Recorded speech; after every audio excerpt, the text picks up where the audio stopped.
In this video, I'm going to be talking about Sweet Jane by the Velvet Underground, and I think it's safe to say that this one is an all-time classic. It is one of my favourite tunes, and it's got a great and addictive main riff. I quite often find myself reaching for this riff whenever I pick up a guitar. And this one's not too hard to play. I'd say it was suitable for players at a late beginner, early intermediate kind of a stage, and it's an absolutely fantastic tune to learn if you're first starting to get to grips with bar chords, because it contains several of the most common major and minor bar chord grips. But even if you're more of an advanced player, it's still well worth learning this tune. It's lots of fun, and in this lesson I'm going to be getting into some of the nuances of it so you can really get quite close to the feeling and the vibe of the original recording. So let's get started. I'm going to play through a verse and a chorus, and then I'm going to break down what's going on.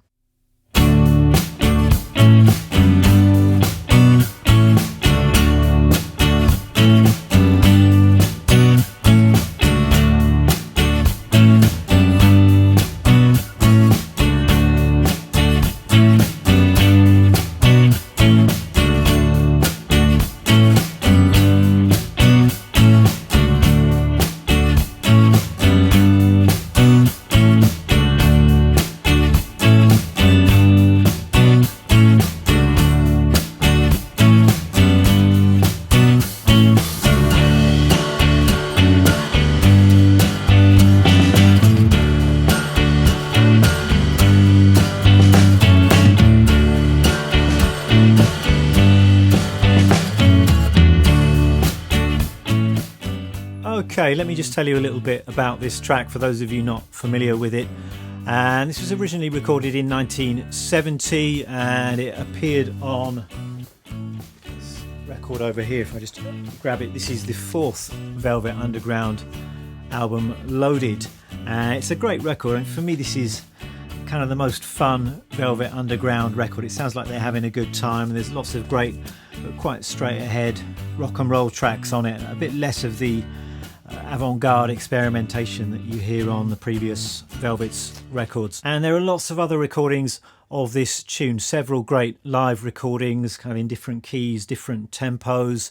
It was on the Rock and Roll Animal record, the solo Lou Reed record, and that's great. And it's more of a kind of heavy rock take on the tune with these kind of dueling lead harmony guitars on it. And the song was always a bit of a fixture in Lou Reed's solo sets throughout the 70s and beyond. And there's a great video that you can see on YouTube of him performing, I think in the 80s, with Robert Quine on lead guitar. That's well worth checking out. And I should also mention the great Cowboy Junkies cover of this tune. That's an absolutely fantastic tune. I think Lou Reed himself said that it was his favourite cover version of this tune, so if you've not heard that, do check it out. Let's get down to business then, and in this video I am going to be focusing primarily on the original 1970 recording. That's what I'm going to be breaking down in a bit of detail, though a lot of the other versions are fairly similar in terms of the rhythm guitar parts. The tempo might be slightly different, the key might be slightly different, but the basic parts are more or less the same. Now, if you listen to that original recording, there are two main guitar parts that I'm hearing. In the right hand speaker you've got an electric rhythm part. I'm assuming that's played by Lou Reed. And then over in the other speaker, I think it's an acoustic part, and I'm not sure who that's played by. It's either going to be Sterling Morrison, or more likely I think it's played by Doug Yule. I know Doug Yule was heavily involved in this record. I think Sterling and Mo Tucker had a lesser role to play in this particular record. It kind of became the Lou and Doug show for the most part. So I think it's likely that he's playing the acoustic part on this tune. So I'm going to take you through both of those parts, but I'm going to begin with the main riff as played by Lou Reed. And just to remind you, that's the riff that goes like this.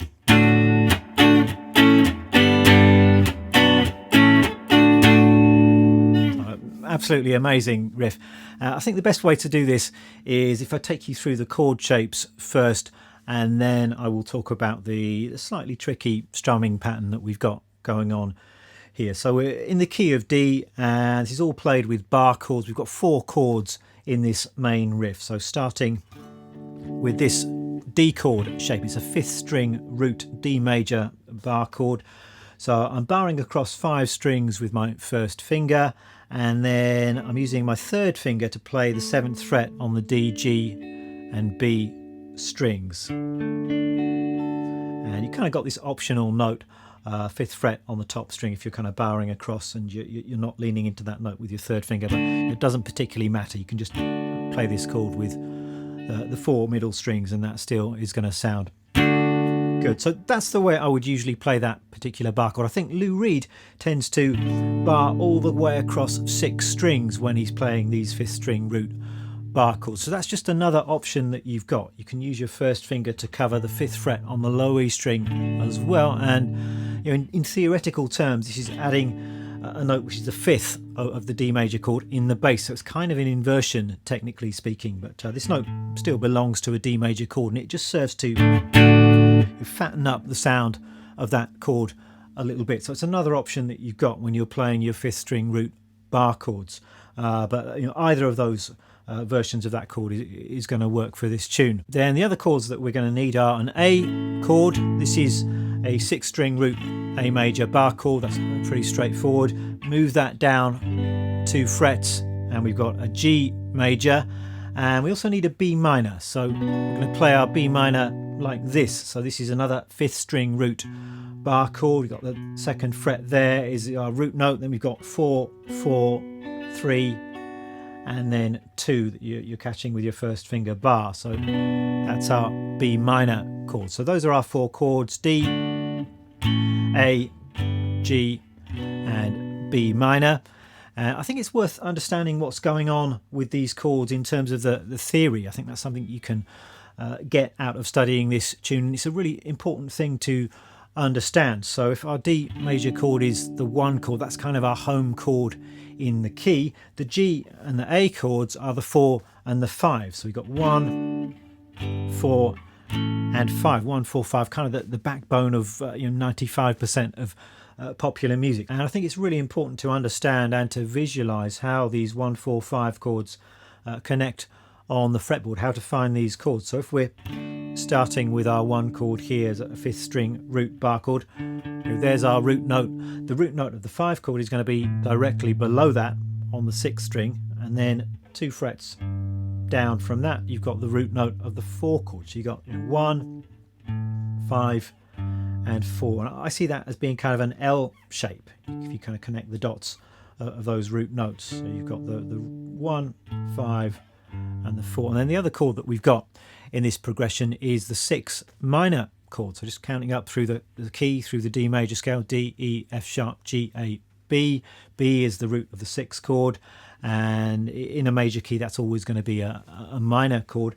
And to find the 6th chord from any root note on the guitar, you just need to go down 3 frets. So go down 3 frets from the 1 chord and you've got the root note of the 6th chord, the 6 minor chord. So really try and get that under your fingers. 1, 4, 5 and 6. That's the part of so many songs, those 4 chords. Anyway, back to the riff after that little music theory diversion, and let's talk about the strumming pattern that's going on here. So we've got this.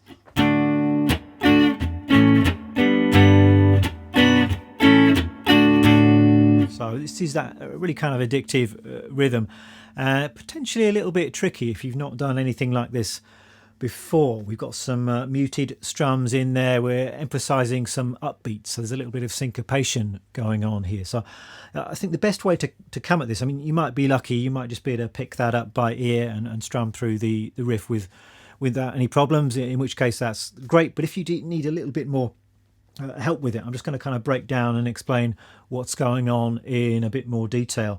And perhaps the best way to do this would just be to stay on a single chord and get the strumming pattern together before we worry about changing through the entire chord progression. So let's just try doing this. So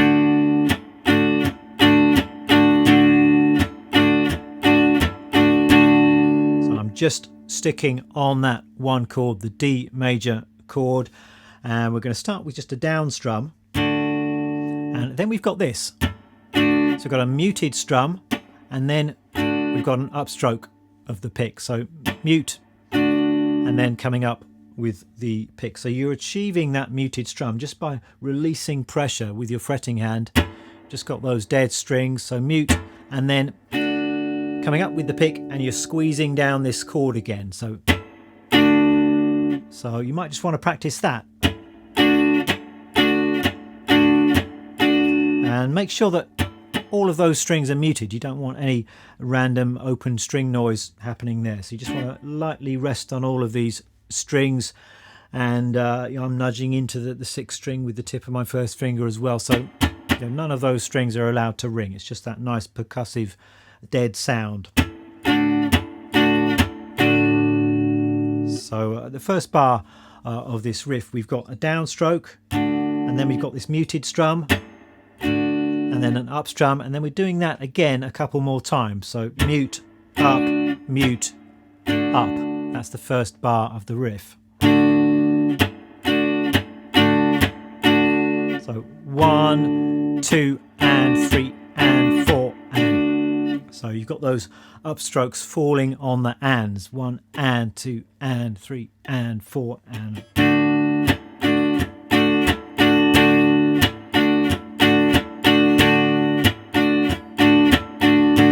So notice also that my strumming hand is just moving up and down the whole time. It's just going down, up, all the way through that bar. And I'm creating those syncopations just by releasing pressure with my fretting hand. So stay nice and loose, relaxed with your strumming hand. So now we've got the basic strumming pattern. We just need to plug in some of these chord changes. So let's do that now. So we're starting on the 1 chord. It's going to be down, mute, up, and then we're changing to the A chord. We've got mute, and then an up strum, and then we're changing to the G chord, mute, up, and then another down strum. So very slowly.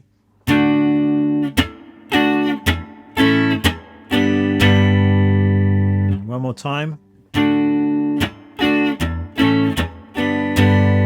That's the first half of the riff, and then the second half of the riff is. So we're down here on the G chord, we've got down, and then mute, and we're coming up on the B minor chord, and then mute, back to the A chord, mute, and then we're back to the start of the riff again on the D chord. So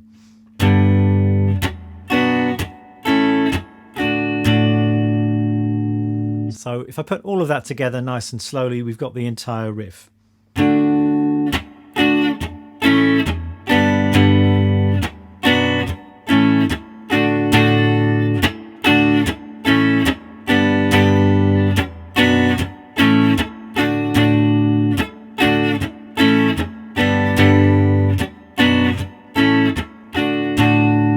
So it might well take some of you quite a bit of time to get that riff together, but that's fine. You just need to put the time in. So play it 50 times, play it 100 times, and you want to get to the stage where you can forget about all of this technical stuff and it just flows and you can just feel it. So that's the hardest bit of the tune, I think. Now I'm just going to whiz through the other sections. We've got a chorus, a bridge, and then there's some slight variations in the outro to the tune. So beginning with the chorus then, and the Lou Reed part goes something like this. So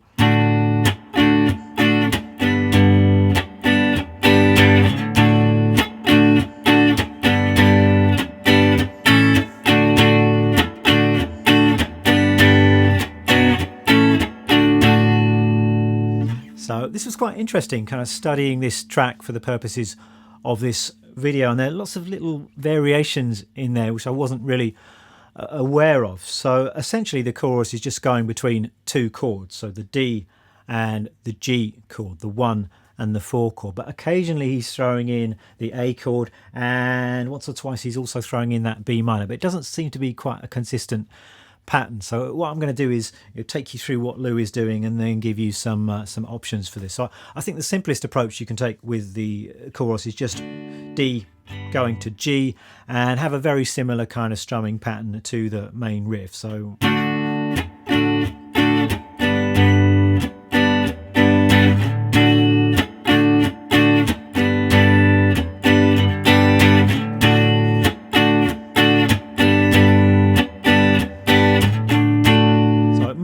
exactly the same strumming pattern as the main riff. You can throw in some little variations in that. It's actually quite easy to do if you're just keeping this hand moving. You can throw in some different accents from time to time. But that was just going between the 1 chord and the 4 chord. If you like, you can also sometimes throw in that A chord as well towards the end of the phrase. So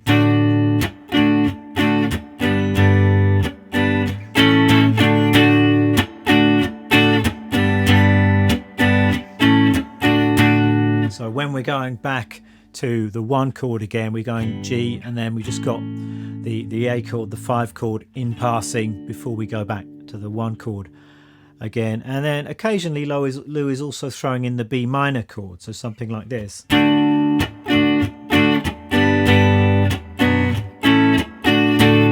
So that's more like the main riff of the tune. So I hope that's not too confusing. You don't need to overthink this or over analyze it. One of the great things about this tune is it's pretty loose, and the 2 guitars are playing slightly different chords. The bass is playing something slightly different, and it all works fantastically, so you don't really need to worry too much about any of this stuff. D to G is going to work. If you want to sometimes throw in the A chord in passing and that B minor, that's going to work fine as well. What else have we got then? We've got this beautiful bridge section, and this is the section of the tune which was edited out on the original pressing of the Loaded album. I think Lou Reed was quite annoyed about that, although it's not quite clear. I think he might have edited it out himself in the hope of getting a hit single or something, but then subsequently he regretted having made that decision. But it's a really beautiful part of the tune, and I think in all the subsequent versions, certainly when he played it live, he tended to include this nice bridge section. So that goes like this. It's the Heavenly Wine and Roses bit of the tune. So we've got so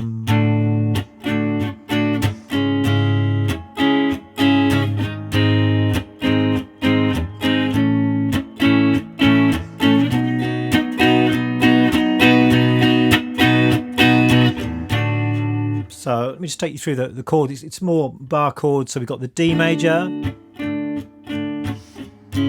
then we're going down 1 fret. This is C sharp minor. So it's the same as our B minor chord, but 2 frets higher. Then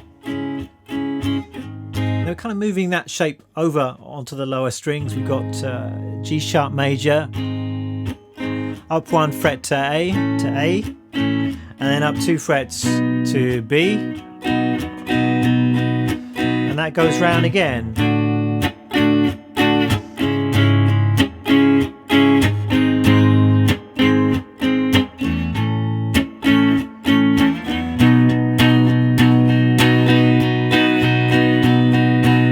Then we've got another section. In my transcription, I just call this the la la la bit. It's kind of an extension of the bridge. I don't know exactly what you want to call it, but the chords are these. We've got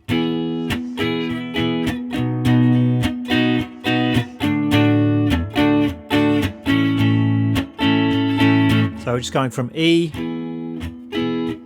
over to B, and then the same thing 2 frets lower, D, going to A. And for this whole bridge section, the strumming is very similar to the chorus and to the main riff. So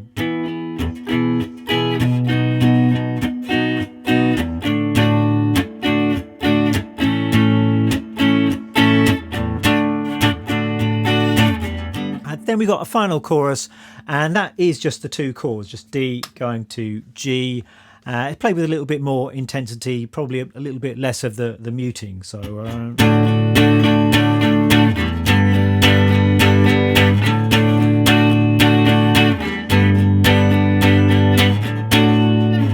so that's the Lou Reed part. That's the main rhythm guitar part for this tune. If you just want to learn the tune and have some fun with it, that's what I suggest you work on. But for the nerds, I'm just going to talk a little bit about the second guitar part, the acoustic part that you can hear in the left-hand speaker. And I didn't really appreciate what was going on here until I started preparing for this video. As quite often happens, I put these songs under the microscope a little bit, and even if it's a favourite song that I've listened to hundreds of times, I still discover new things. And with this acoustic part, it sounds to me, I'm not absolutely sure, but it sounds to me like it's a down-tuned acoustic guitar. So I'm actually tuned down a whole step on this guitar. So it's D, G, C, F, A and D. And you kind of the giveaway for that when you're listening to the recording is you can hear this kind of droning low D note in the acoustic part. So I suspect that's what's going on. Lou is in standard tuning, then the acoustic guitar is tuned down a whole step, and it's kind of a good thing to do if you've got two guitars on a tune. You're playing the same basic chords, but you're using different voicings or different tunings. It definitely gives the track a particular kind of feeling, which I think is really great. So once you're in the right tuning, the basic chords, the basic part is more or less the same. We've just moved everything up a couple of frets. So our new one chord shape is this. We're actually playing that fifth string root bar chord at 7th fret, which is sounding as a D because everything is tuned down. And the one important thing here is to make sure that you've got that open 6th string ringing out. So I'm playing that bar chord, but I'm not covering the 6th string, and neither am I muting that 6th string. It's ringing out kind of as a drone, and that really sort of gives the riff extra bit of interest and heaviness, I think. But other than that, the main riff is basically the same. So I'm going to go.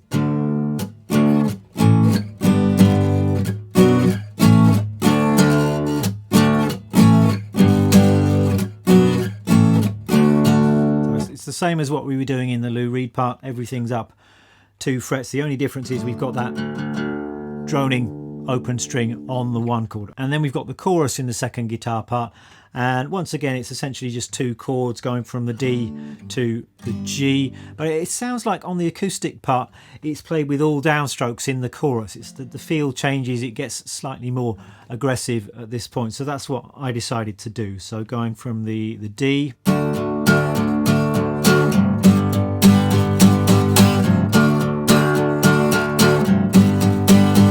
digging in with the downstrokes there. So on that one chord, still got that low D note ringing out, all downstrokes, and going to that G.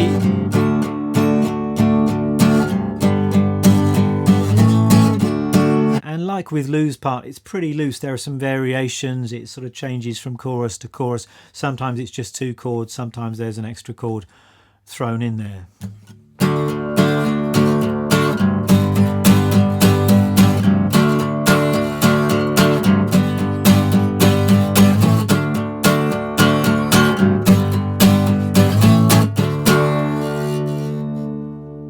So really I think that's all that needs to be said about this second guitar part. For the bridge, for the other sections, it's exactly the same kind of idea. I'm sure you can figure that out for yourself if you need to. Just a quick word about the gear that I'm using in this video. For Lou's part, the electric guitar part, I was using my Jazzmaster neck pickup and going into my Fender Princeton, so nothing particularly interesting going on there, no effects or anything like that. It's just a kind of standard clean guitar sound.